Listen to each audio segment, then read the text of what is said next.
Question 1. So remember, factorising means putting the brackets in. So we're going to have brackets in both A and B. It doesn't say factorise fully, so you're just going to be taking one number or letter outside on each occasion. So what's the biggest number that goes into both 10 and 25? That's 5. So 5 comes outside the bracket and open up the bracket. 5 times what gives us 10a? 5 times 2a gives us 10a. Get the sign right, it's a plus. 5 times what gives us 25. 5 times 5 gives us 25. Now for part B, there isn't a whole number that goes into both 7 and 4, so we can't take a number outside the bracket. It's only a W that we can take outside the bracket. So W open bracket. W times what gives us 7W squared? Well, that's 7W.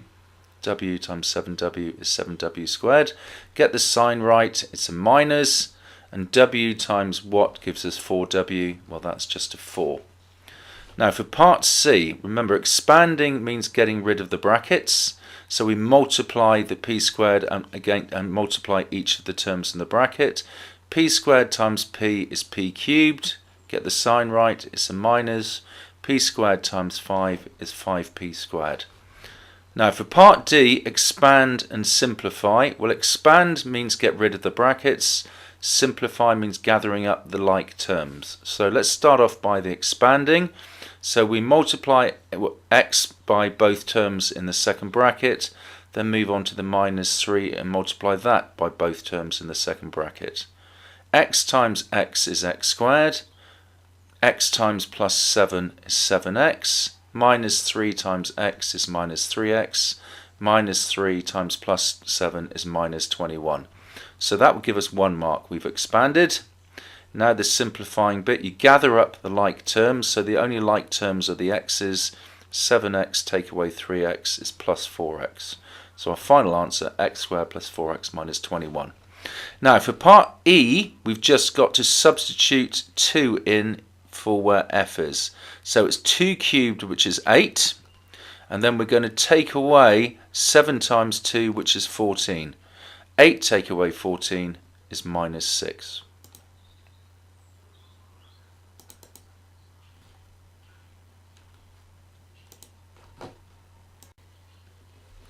Question 2.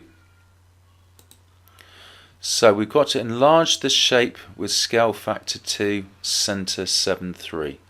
So go to the center 7, 3, and then shape P, all the points are going to be twice as big, scale factor 2, but also twice as far away. So let's take this point here, for example. I'm going to call that x1, so the bottom right hand corner. That's presently 4 squares to the left, so we're going to double that from the center and make it 8 squares to the left. So that bottom right hand point there becomes this point here. So that's established the location for our new shape Q. We've now just got to make it twice as big. So all the lengths are going to be twice as big from this bottom right hand corner. So the base will no longer be 2, it's going to be 4. The height won't be 3, it will be 6. And 2 across, 4 down, 2 across, 2 down. Now for part B, we're going to rotate the shape 90 degrees anti-clockwise about the point 7, 3. So get your tracing paper out, pop it over shape P and the X. Draw, and yes, then the big tip, draw an arrowhead pointing upwards on the tracing paper. That really helps. Draw around the shape. Now go and put the pencil point on here, acting as a pivot, and move your tracing paper around until the tracing paper is now pointing to the left. So that would be a quarter turn anti-clockwise.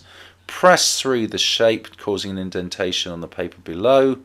Remove the tracing paper and draw over it, and then just check you've got it in the right place. So establish this new shape R using tracing paper. I've forgotten to call it shape R. You should label that shape R. Question 3. So these are the ingredients for 4 people, and we need to basically find we need to make the crumble for 10 people. So we're really going to have to just scale up from 4 people to 10. So you can either just spot that it's 2.5 times as big and multiply by 2.5, or alternatively you can divide by 4 these numbers by 4 to go back to 1 person, and then multiply by 10 to get up to 10 people. So we're being asked to work out the number of apples he needs. So we need 300 grams of apples for 4 people. So divide this by 4, that tells us the amount of apple we need for 1, times by 10, that tells us how many grams of apple we need for 10, so 750 grams. Now for part B, he uses 920 grams of blackberries. Okay, so work out the number of people in the group. So 115 grams are needed of blackberries are needed for 4 people. Dividing this by 4, we can see we need 28.75 grams for 1 person. Now we've got 920 grams, so if we divide this by the 28.75, we can see that's enough for 32 people. Question 4. So part A, write down the modal class. Well, mode means most, so we need to find the class with the most. Well, the biggest frequency number is 14 leaves. So how long were these 14 leaves? They were between 3 and 4 centimeters. So your final answer is going to be copying down this bit here exactly. Okay, modal class, which number in this column is biggest, and then write down this number accordingly. Now for part B, we've got to work out an estimate for the mean.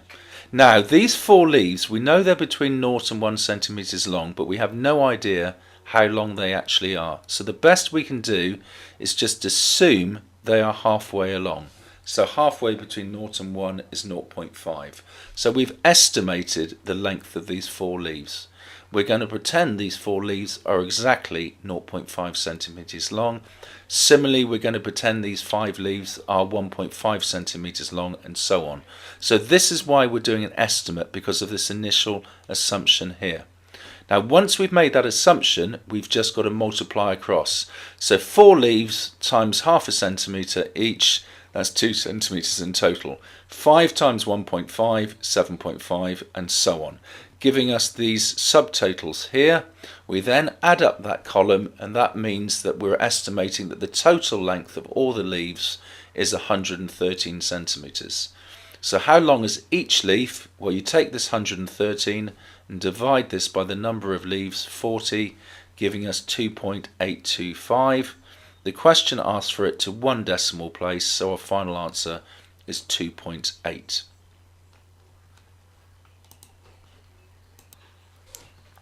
Question 5. So use your calculator to work out the value of this, and write down all the figures on your calculator display. So simply pop this into your calculator.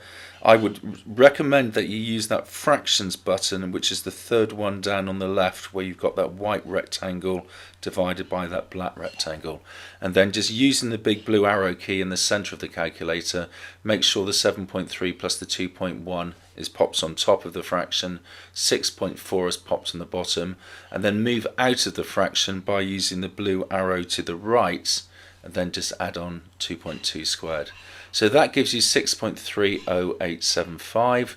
So to 3 significant figures, that means you give 3 figures in your answer, 1, 2, 3. Do we round the 0 up? Yes, we do, because the next digit is 5 or above. So our final answer is 6.31. Question 6. So this is going to be a straight line graph, because we've just got y's, x's and numbers, no squares or cubes or anything. So we just really want to form a little table and just work out 2 or 3 values. So I would just suggest you just work out 2 or 3 of the easy x values. So maybe x being 0 or 1 or 2 and so on. So just pop in a few in the x column yourself, and then you're simply going to substitute these x values into the function, into the graph, and see what y values pop out. So for example, when x is 0, 2 lots of 0 is 0, 0 at 4 is 4. So when x is 0, y is 4. when x is 1. 2 lots of 1 is 2, 2 and 4 is 6. So when x is 1, y is 6. So you only need to do a couple to be sure, but I would do 2 or 3, 3 or 4 to be safe. But I wouldn't worry about doing the negative ones, just in case you make a mistake. Just stick to the easy positive ones and just plot those 2 or 3 coordinates. But what you must do is make sure when you get out your ruler and you draw in your straight line, you've covered the x values all the way from -3 to +3. So the line must cover the whole of the graph paper, but you don't need to have worked out each of these coordinates. Question 7. So a right-angled triangle, trying to work out a length when we're given an angle, so this is going to be SOHCAHTOA. So picture yourself at the angle. So this side is adjacent to me. The side I need to work out is the length AC, is the hypotenuse. So given we're dealing with the adjacent and the hypotenuse, we're going to be using cosine, cos. So cos the angle, cos 22 equals our adjacent side of 14.9 divided by our hypotenuse, which is our unknown length AC. So we've got to just do a little bit of algebra to sort this out. So first of all, multiply by AC, then divide by cos 22. So we get the length AC being 14.9 over cos 22. Pop this into your calculator and you get AC being 16.070 ... So to 3 significant figures, 1, 2, 3. Do we round the naught up? Yes, we do. So 16.1. Question 8. So we've got to work out the percentage increase in Donald's pay between 2014 and 2015. So now to work out a percentage increase, you need to divide the increase by the original amount and multiply this by 100. So the increase is from 66880 to 640, which is 28.8. Divide this by the original amount of 640, multiply that by 100, and you get 4.5%. Now for part B, we're told that Donald's weekly pay was 95% in 2015 compared to 2016. So let's gather our thoughts here. 2015, 2016, 100% of our weekly pay was in 2016, 95% was in 2015, and we know that our 2015 salary was 66880, so pop this into the 2015 column.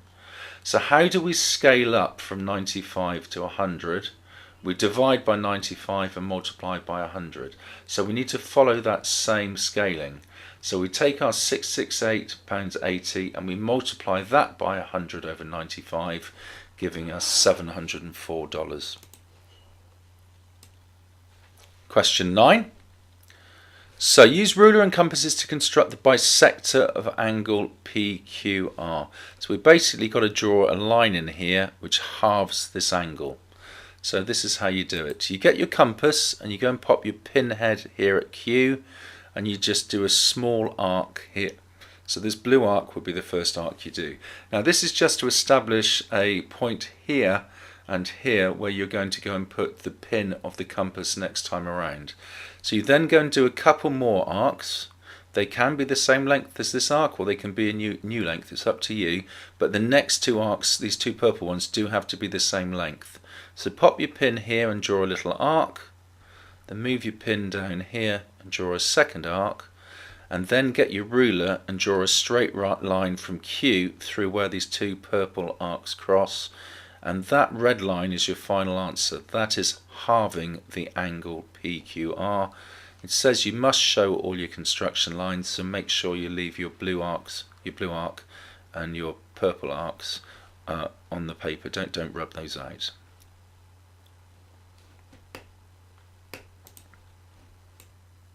Question 10. Now, in order to solve this simultaneous equation, we're going to need to have the same number of x's or the same number of y's. Now, I'm going to choose to line up my x's, so I have the same number of x's. So 2 times 5 is 10, so I need to have 10 x's on both of my new revised equations. So I'm going to choose to multiply the top equation by 5, That will give me an equation with 10x in it, and I'm going to choose to multiply the second equation by 2. That again will give me a new equation with 10 in it. So here we go. I'm taking the first equation, I'm multiplying everything by 5. I'm multiplying the 2x by 5 to get 10x, the 7y by 5 to get 35y, and the 31 by 5 to get 155. I'm then moving on to the second equation and doubling each of the terms, so 10x minus 6y and 32. Now, in order to eliminate the 10x's, I need to take them away from each other. So I'm going to take the bottom equation away from the top equation. So 10x take away 10x is nothing. That's the whole point. 35y minus 6y, so minusing a minus is a plus. So that's actually 35y plus 6y, which is 41y. And then 155 take away 32 is 123. So we've eliminated x. We know that 41y equals 123. So dividing both sides by 41, we get y equaling 3. Y equaling 3. Now, in order to work out x, I've really got to start again. So just take one of the equations you started with, whichever one you think just looks easiest. So I'm taking my 2x plus 7y equaling 31, and I'm doing this second step down here in red. So I've just worked out that y is 3. So 7y means 7 times 3, which is 21. So 2x plus 21 equals 31. Taking away 21 from both sides, I've got 2x equaling 10. Dividing by 2, I therefore get x equaling 5. Question 11. So the table gives information about the ages of all the 90 adults in a supermarket. So for example, 4 of the adults were aged between 20 and 30, 28 were aged between 30 and 40, and so on. So for part A, find the probability that this adult's age is more than 50 years. So more than 50 years old, we've got these 16 here are aged between 50 and 60. These 8 here are aged between 60 and 70. And these 4 here are aged between 70 and 80. So all 3 of these rows are aged more than 50. So there's 28 of those when we add those together. So that's 28 out of 90. Or if you want, you could simplify it to 14 over 45, but you didn't need to. Now for part B, complete the cumulative frequency table for these 90 adults. So this is a running total. 4 of the adults are aged between 20 and 30, as we know, but 32 are aged between 20 and 40, because that's these 4 here and these 28 here. So that 32's come about by adding the 4 to the 28, and then the 62, we just add on the 30 here onto the 32 that we've just got. So that 62 is the 4 plus 28 plus 30, and so on. Now when we plot this on the cumulative frequency graph, do remember to plot the upper boundary for the ages. So we're plotting 30, 4, and 40, 32, etc. And then just join them, making a nice gentle curve. Now for part D, use a graph to find an estimate of the number of these adults who received a discount. So these are for the adults who are with an age greater than 65 years old. So here's the age, here's 65, halfway between 60 and 70. Take a reading off your graph, and I'm getting 84.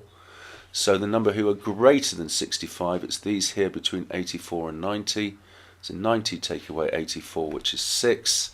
Now the mark scheme does allow a little bit of leeway here, given your hand-drawn curve. So answers between 6 and 8 were allowed. Question 12. So to write this number in standard form, remember step 1, you need the first number to be between 1 and 10. So where do we put the decimal point along here to get a number between 1 and 10? Well, that's going to be between the 4 and the 5. So that's 4.51. And then it's times 10 to something, and it's a small number, so it's going to be a negative power. And then really you just want to bunny hop along from where the decimal point is to start with, here, to where it needs to be between the 4 and the 5. So that's 1, 2, 3, 4 hops. so minus 4. And you can always just check that by popping that into your calculator and pressing equals. Now for part B, kick off by doing this division on your calculator using that fractions button 3 down on the left hand side of the calculator, where you've got the white rectangle divided by the black rectangle, and that's going to give you this normal number solution. So we need to, however, translate this into standard form. So the same principle applies. Where do we put the decimal point to have a number between 1 and 10? Well, that's between the 3 and the 2 to get 3.25 times 10 to the something. The power is going to be positive now because we've got a large number. So the decimal point presently is right at the end, and it needs to move to between the 3 and the 2. In counting the hops, that is 9 hops. So 3.25 times 10 to the 9. And again, you can check the answer by just popping this in the calculator and pressing equals.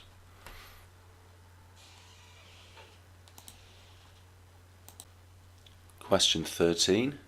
Now I think A and B are fairly straightforward, but part C is quite tricky. So here we go. For part A, we've got to work out the value of D, and D is the length of the base, but we already know the height. The heights, 12 and 8, they're mathematically similar, so this is just a smaller version of A. So let's first of all just establish what the length ratio. Well, the length ratio from A to B is 12 to 8, and just simplifying that, dividing by 4, we can say that's 3 to 2. So over for part A, we've got to work out the value of D, which is another length, so we're just going to be using the length ratio again, 3 to 2. Well, the length of the base of A is 9. What's the length of the base of B? Well, we can see that this ratio here is just 3 times bigger than our initial ratio. So 3 times 3 is 9, 2 times 3 is 6. So the value of D is 6 centimetres.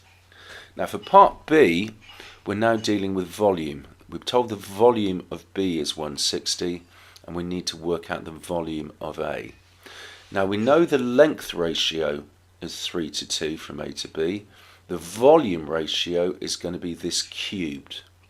The area ratio would have been the length ratio squared. Length is area is 2-dimensional, so you square to get the area ratio, and volume is 3-dimensional, so you cube to get the volume ratio. So the volume ratio is 3 cubed to 2 cubed, which is 27 to 8. So bringing this volume ratio over here, I know the volume of A is, well, that needs to be worked out. I know the volume of B is 160, so I can see that my this new ratio is 20 times bigger than my starting ratio, because 8 times 20 is 160. So I need to multiply my 27 by 20 to work out the volume of A, which is 540. Now part C is tricky. We need to find an expression for the weight of Q, giving your answers in terms of lowercase p, q and w. Now weight is proportional to the volume, so really throughout this I'm just going to be considering the volume, and the weight will just follow accordingly. So I know that my area ratio is for this one, my area ratio is P to Q. P to Q. They're telling me the surface area of P is lowercase p, surface area of Q is lowercase q. So that's the area ratio. Now I need to find my way to the volume ratio. So how do I get from area to volume? Well, I square root to get back to length, and then cube this to get to volume. So area, 2-dimensional, we square root to get back to length, 1-dimensional, and then we cube this to get to our volume ratio. So the volume ratio is the square root of P cubed and to the square root of Q cubed. Now I'm told that the I'm trying to work out what W is the weight or volume of P, and I need to work out an expression for the weight of Q. So I know this is W. I need to work out this volume ratio, weight ratio for Q. So how do I get from here to here? Well, I need to divide by this and then multiply by this. Okay, to get from here to here, I need to follow this ratio. So if I divide by this and multiply by this, I work out what the volume ratio is for Q. So that's my final answer there.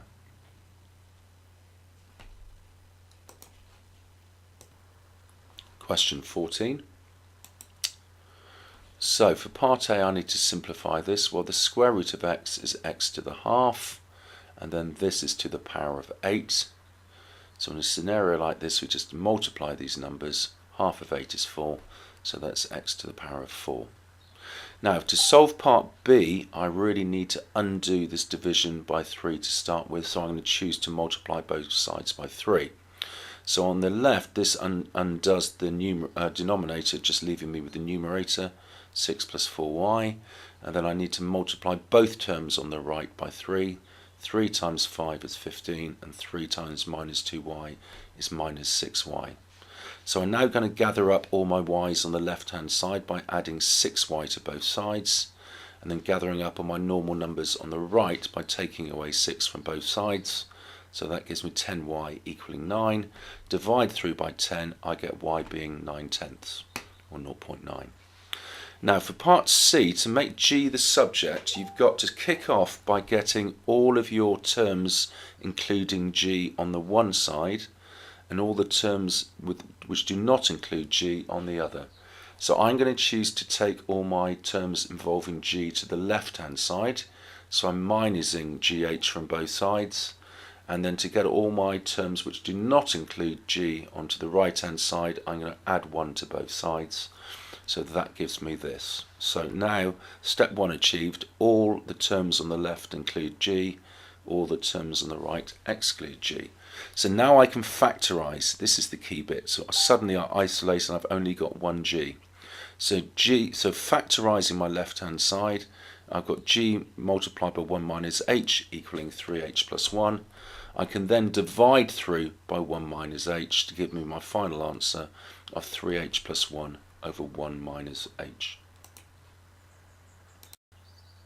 Question 15. Now we're told P is directly proportional to R cubed. So your first line of working needs to be this provisional formula, P equals K multiplied by R cubed, where K is an unknown constant yet to be found. Now had the question said P is inversely proportional to R cubed, this formula should read P equals K divided by R cubed. So multiply by K when it's directly proportional, and it's K divided by R cubed when it's inversely proportional. So that's step 1. Now step 2 is to find out what K is, and they'll always give you a moment in time to allow you to do this. So we know when P is 343, R is 3.5. So substituting those both into this, we get this equation, which we can solve by dividing through by 3.5 cubed, giving us K equaling 8. So our final formula for P in terms of R is no longer P equals K times R cubed. It's because we now know that K is 8. It's P equals 8 multiplied by R cubed. Question 16. So start off by multiplying out the pair of brackets. So this times this, this times this, this times this, and this times this, giving us this line here. Now, just simplifying this a bit, root 2 times root 2 is 2, 2 times 15 is 30. We've got 5 lots of e root 2 here, and we're taking away 3 lots of e root 2, so that leaves us with positive 2 lots of e root 2, and obviously we've still got the minus e squared. To finish the left hand side, and we're told that this equals f root 2 minus 6. Now if we then go and rearrange the left hand side to have our root 2 term first, so 2e root 2, and our non-root 2 term second, so that's 30 minus e squared, we can now do what's called equating coefficients. This number in front of the root 2, this coefficient in front of the root 2, must equal this coefficient in front of the root 2, so we know that 2e equals f. And secondly, this second term here must equal this second term here, so 30 minus e squared must equal minus 6. So focusing on this second one first, if we add e squared to both sides and then add 6 to both sides, we get 36 equaling e squared. And square root, we get e in theory being plus or minus 6, but we're told that e is a positive integer, so e must be plus 6. And then moving on to the other fact, we know that 2e equals f, so that f must equal 2 lots of e, 2 lots of 6, which is 12. Question 17. So we know p to q is vector a, p to s is vector b, y is halfway along ps, and x is halfway along qs. So for part A, the vector q to s, so that's a q to p and a p to s, so a minus a, as we're going down that the wrong way, plus a b. Now for part 2, q to y, well that's going to be a q to p and a p to y, where py is half of ps, so half a b. So that's going to be q to p, which is a minus a, plus half a b. Now p to x is going to be p to q plus q to x, bearing in mind that qx is half of qs, and we know the vector from q to s is minus a plus b from part I. So p to q plus q to x, p to q plus half of qs, so that's p to q is an a, and we're doing half of qs, half of minus a plus b. So then just simplify this vector here, multiplying out the bracket, so we have a minus a half a is half a plus half a b. Now for part B, we're told a couple of things. We're told that vector PR is 4 along and 2 up, x to v is minus 5, 4, and we're also told that PR is 2/3 of px. So let's just focus on this for a sec. PR is 2/3 of px. So up here, if I choose to multiply both sides by 3/2, in other words, 1.5 lots of PR is px, and I'm going to come back to that in a minute. So I need to work out the coordinates of v, so to start with, I'm going to work out what the vector is to get me from p to v. So that's going to be p to x and x to v. And I've just said that p to x is 1.5 lots of PR. So that's 1.5 lots of PR plus xv. Now PR is 4/2, so 1.5 lots of that is vector 6, 3, and x to v is minus 5, 4. So p to x plus x to v is this vector plus this vector. 6 minus 5 is 1, 3 plus 4 is 7. So the vector to get me from p to v is 1 along and 7 up. Now given that the coordinates of p is 3, 1, to get from p to v, to get from 3, 1 p to v, I've got to go 1 along and 7 up. So translating the coordinate 3, 1 by the vector 1, 7, I get 3 add 1 is 4, 1 add 7 is 8. So the coordinates of v are 4, 8. Question 18. So we're told that the number that are in A intersection B, so that's A and B, is 4. So that's where that 4's come from. We're told that the number that are in A in total is 5. So the A circle has got to have a total of 5. So given we've already got the 4 in the middle, that's an additional 1. And then we're also told the number in B is 9. So that's in the B circle has got to be 9. So given we've already got 4 in the B circle, we need an additional 5. And then finally, we're told that the number in the universal set is 50. So the total in the whole rectangle has to be 50. 5 plus 4 plus 1 is 10. So 50 take away 10 gives us the 40. Now for part B, for BI, the number that are both A and also not in B. In A, but also not in B. So to be in A would be the 1 and 4. But then also to be not in B only leaves us with the 1, because obviously that 4 is in B. So that's 1 is the answer for that. And then secondly, we're looking for ones that are in A or not in B. So first of all, those that are in A, would be all of the 1 and the 4. And then also not in B, well, that's everything apart from the 5 and the 4. So that brings into play the 40 as well. So it's the 1, the 4 and the 40, which makes 45. So just to go over that again, it's got to be either in A, so that's the 1 and the 4, or not in B, and that then brings into play the 40 as well. Question 19.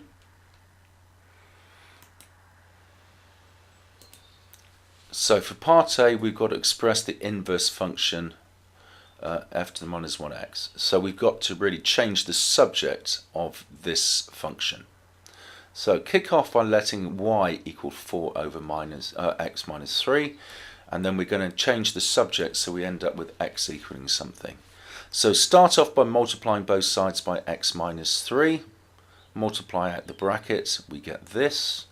Then we only want those terms involving x to be on the left hand side and those without x to be on the right, so I've chosen to add 3y to both sides. Then I've divided through by y, giving me x equals 4 plus 3y over y. Now remember, y is just something you've introduced to help you rearrange. Our final answer needs to be 4 plus 3x over x, because we're just changing, we're just rewriting this, we're just changing this function, and the function involves x, so the inverse function must also involve x. Now for part B, we've got to solve fg of a equaling 1. Now be careful, the first thing you do is pop a into the g machine and then put that output into the f machine. So starting off by putting a into the g machine, I get a minus 2 over a, and then I take this and I pop this into the f machine, so that's going to be 4 over a minus 2 over a minus 3. So I then need to tidy this up.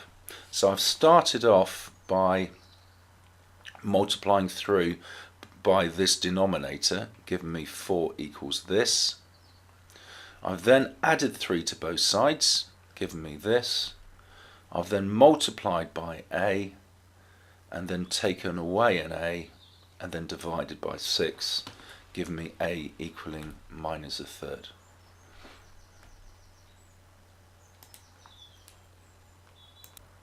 Question 20.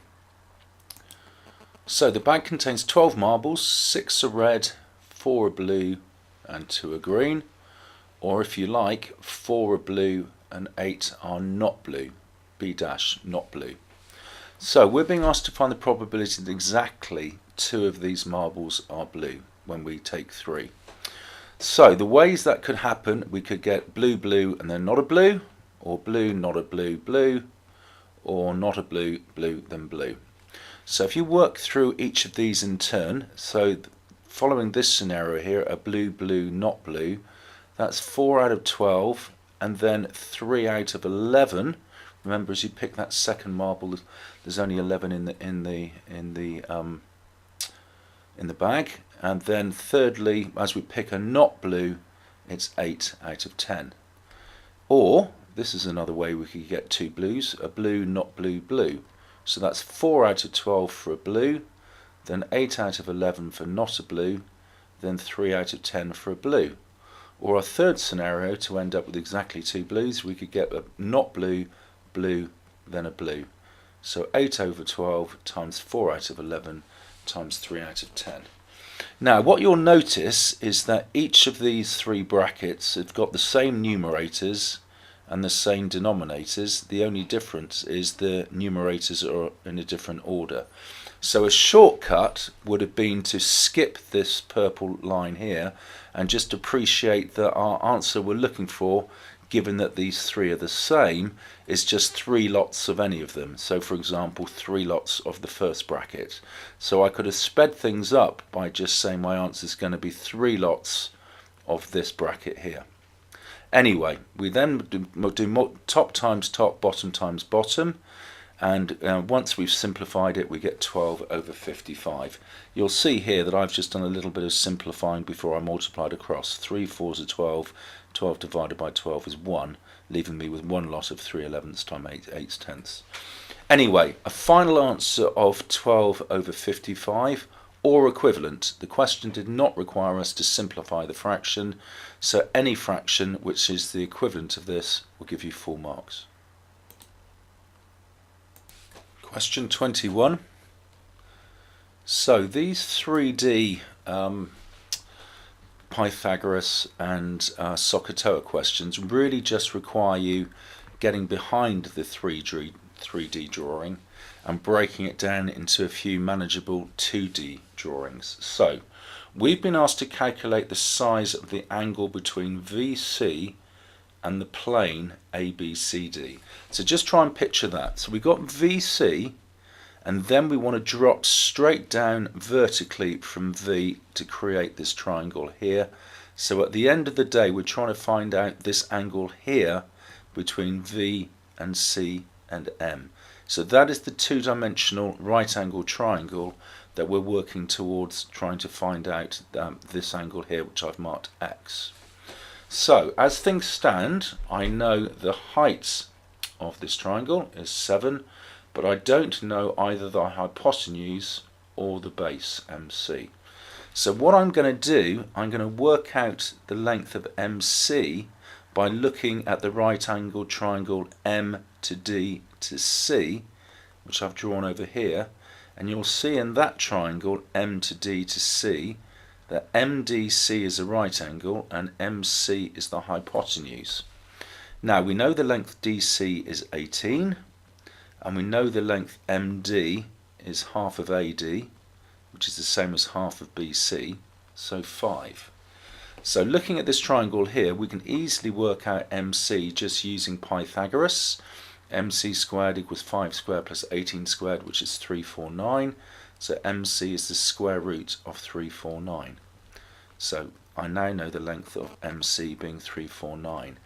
Now that I know two sides in the triangle VMC, I can work out this angle VCM, which I've called X, by using SOHCAHTOA, because I now know the opposite and the adjacent side. So tan X, because tan is opposite over adjacent, is my opposite side of 7 divided by my adjacent side of the square root of 349. So popping into my calculator, 7 divided by the square root of 349, and then inverse tanning that, I get my angle being 20.541 dot dot dot. So to 3 significant figures, that is 20.5 degrees. And finally, question 22. So our approach here is going to be to factorize this as much as we can to start with. So my denominator here I can factorize by taking 2 out, give me 2 bracket x plus 6, because 2 times x is 2x and 2 times 6 is 12. And over here the denominator of this second term is a quadratic, which I can factorize. I'm looking for 2 magic numbers which multiply make minus 48, but add to make minus 2, so that's 6 and minus 8. So this factorised is x plus 6, x minus 8. So it's the bits in blue that you can see there. Now, in order to take away fractions, I need a common denominator. So I've already got an x plus 6 and an x minus 8 over here. So to make the denominators common, I need to have an x minus 8 in the denominator over here. So that's where that x minus 8 comes from. Now I can't change the fraction overall, so if I'm multiplying the denominator by x minus 8, I also need to multiply the numerator by x minus 8. So over here I've now got a 2, an x plus 6 and an x minus 8. And at the moment over here I've got an x plus 6 and an x minus 8. So I also need to have a 2 in the denominator over here to get the same common denominator. So I multiply both top and bottom by 2, so I'm not changing the fraction overall. So now that I've got a common denominator, I can just take away my numerators. So I've got 3x minus 24. Now you've got to be ever so careful over here. It's 2 times x and 2 times minus 15, which is 2x and minus 30. But we're minusing both of these. So it's minus 2x. And in particular, be very careful that you've got plus 30 here. we're minusing minus 30, which is plus 30. Now from then onwards it's not too bad. We just simplify our numerator. 3x take away 2x is 1x, x, and 30 take away 24 is plus 6. So I've got x plus 6 as my numerator. Now I've now got x plus 6, and it's both a term in my numerator and denominator, so both of these can cancel out. So basically dividing top and bottom by x plus 6. And just be careful, we've really got one lot of x plus 6 in the numerator, so don't forget you still need to have a 1 in the numerator. So our final answer is 1 all over 2 multiplied by x minus 8. You can multiply out the denominator, but I think it's best to leave it factorised like that.